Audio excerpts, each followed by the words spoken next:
Hi YouTube, this is Joe Calton with Calton Cutlery. You can find us on the web, caltoncutlery.com. Today I want to shoot a video about sharpening. I'm going to try to make it as simple as I possibly can. The pictures and the pencils will probably help describe things an awful lot better than I will, but bear with me. Okay, so let's go to sharpening a knife. Most folks think that sharpening a knife, there's some kind of mystique to it, it's magic, only certain people can sharpen knives. Sharpening knives is about the simplest thing out there. If you have two hands, or even one hand, and you can write your name, or take a glass and take a drink from that glass without spilling water all over yourself, then you have enough control over your hands to be able to sharpen a knife. I think where most people get into trouble with is they're not sure what it is that they're trying to accomplish and why. The physical aspect of sharpening a knife is very easy. I mean, man as a race has been doing that for thousands of years. But in an actual knife edge, such as this knife right here, everything's all the same color. The steel is the same color here as it is at the center of the blade. And you're dealing with stuff that is around the thickness of a human hair. And so it's really kind of tough to see exactly what it is that you're doing on the knife edge. So if I can get you some examples to kind of correlate what it is that you're doing at each step, I think that might help out an awful lot. So what I have today is I have a drawing, and I have some number 2 pencils, and I have a broken test knife. Okay, we'll bring you around here.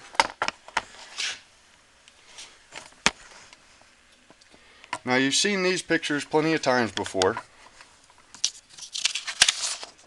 Maybe it'll help if, I think I'm just going to set the camera up and bring each picture up to you.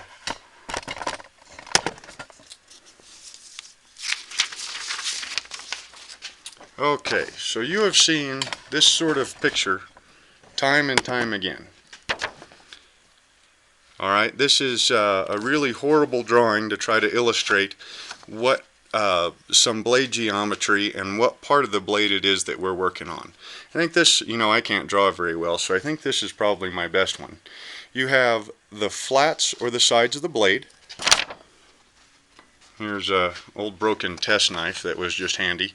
So that would correlate to from here to here. You have your bevels, okay, which would be from here to here. Then you have your edge area, and that is at the very end of your bevels where you actually form the edge.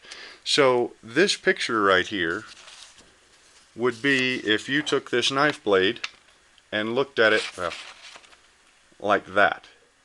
What we're concerned with most of the time when we're sharpening is this very, very tip where the sides of the knife meet together at that point. Okay, and that would be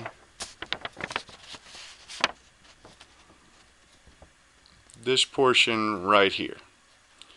Okay, so yesterday I was sharpening a pencil, and I thought, well, if the portion of the edge that we're working on is so tough to see, why not use something else that might be a little bit easier to see, that's in a similar type of use, and that everyone is familiar with. Not only is everybody familiar with a pencil, but everybody's also familiar with sharpening a pencil, the use of a pencil, and how a pencil point goes dull, and then what to do when it gets dull again.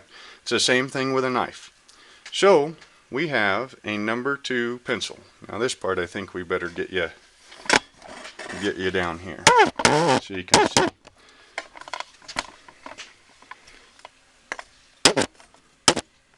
Okay, so this right here is a pencil that's been freshly sharpened.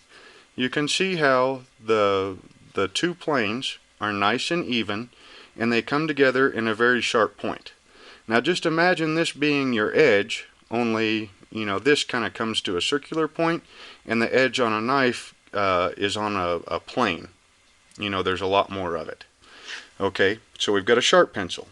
We've got a pencil that I've used a couple of times.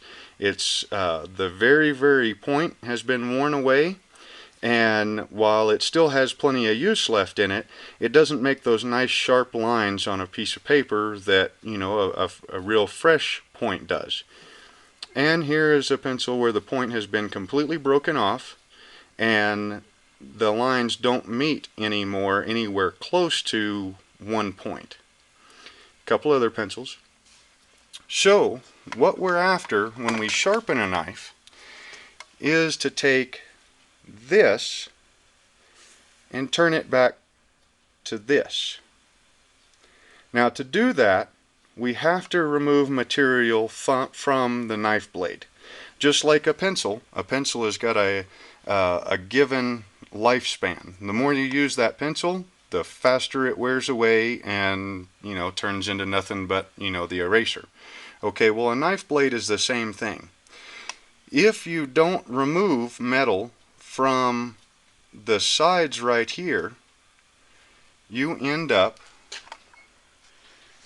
with edges that look like this. Here's one fresh out of the pencil sharpener. The sides are nice and long and sloped at a fairly shallow angle. The angle, of course, is set by the pencil sharpener.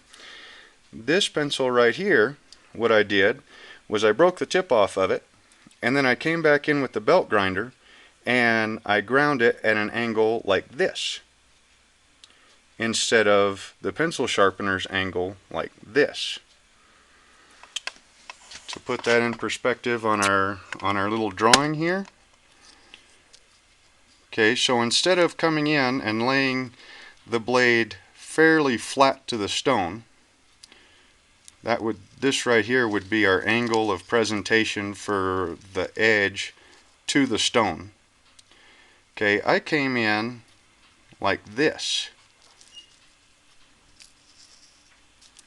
Now, while that pencil is sharp and it will write, you have to, instead of being able to write at an angle like this, you have to keep raising that pencil higher and higher and higher to be able to clear the shoulders of that pencil.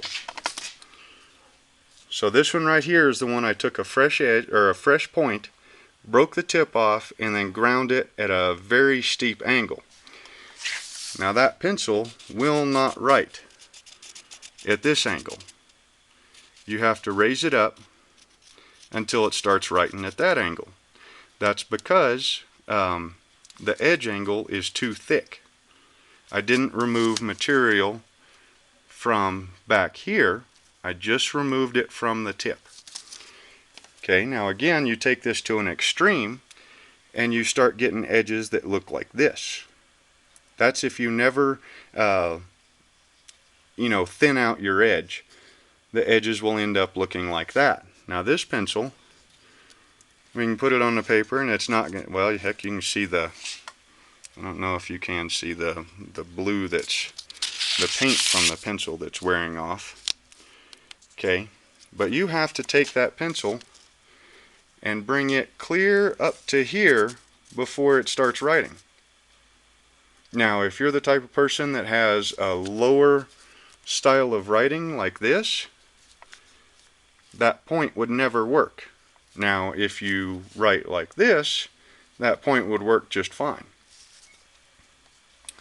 But anyways, I hope that that kind of helps at least define my point. That's a heck of a pun. If you think about a number 2 pencil when you're sharpening it, how it goes dull, and then when it needs to be sharpened again, and then how you sharpen that pencil, the same things are mostly true on a knife edge.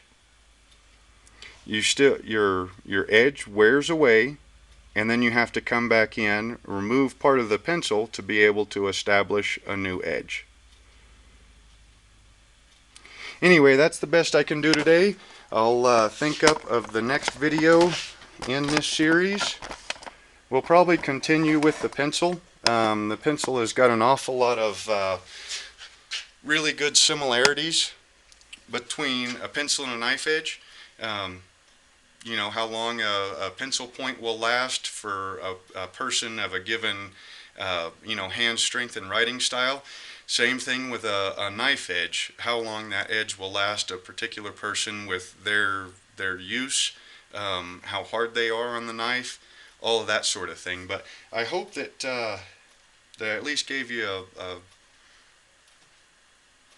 something a little bit bigger to look at maybe, so that you can kind of start to understand what happens at the very edge of a knife when we're sharpening it. Hope you enjoyed the video, and we'll see you next time.